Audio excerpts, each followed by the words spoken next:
Welcome to the Supporting Friends and Family video series developed by Southern Valley Alliance and Women's Advocates. If you're watching this, you're probably searching for ways to be helpful and supportive to a loved one who's in a potentially harmful relationship. This video is designed to give friends and family practical tools for supporting a loved one who's considering leaving an abusive relationship. Before we begin, it's important to talk about agency, the ability of one person to make their own choices. Abuse robs victim survivors of their decision-making and puts them in a 24/7 pattern of control. As you're watching this video, be thinking about what you can do to restore or reaffirm your loved one's agency. One of the first things we need to understand is that abusive relationships are very complex, and every relationship is different. It is not as simple as leaving or breaking up and moving on. Abuse is a pattern of power and control perpetrated by one individual over another. When a victim survivor attempts to leave or leaves an abusive relationship, they are threatening that pattern within the relationship, and the abusive partner will retaliate. Leaving an abusive relationship can be a dangerous time for victim survivors, and on average, a survivor may make 12 to 15 attempts to leave before leaving for good.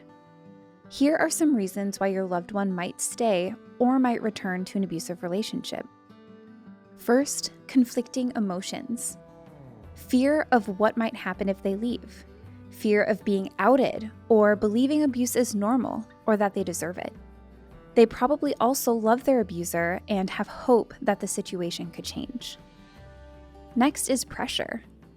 There could be social or financial pressure to stay in the relationship. They might feel the need to keep their family together for cultural or religious reasons as well. Distrust of authority.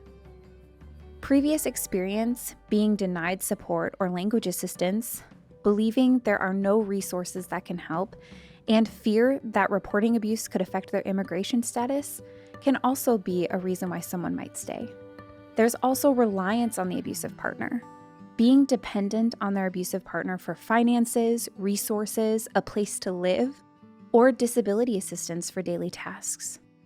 You probably wish your loved one would just leave their abusive partner, but remember, they're not ready to leave until they are ready to leave.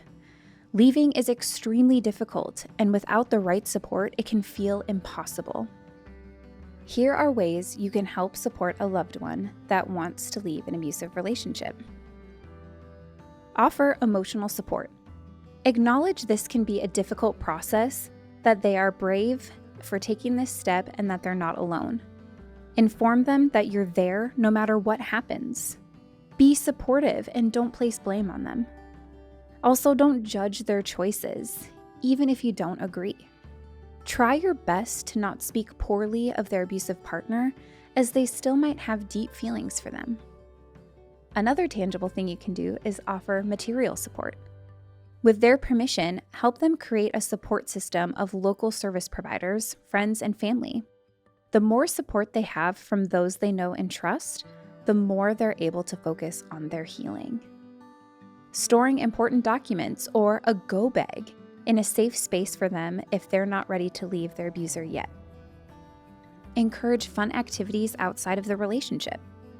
Offer your help and support to document the abuse and learn about their legal rights. Additionally, offer some practical support. Educate yourself on the dynamics of abusive relationships and share helpful resources you have discovered when appropriate.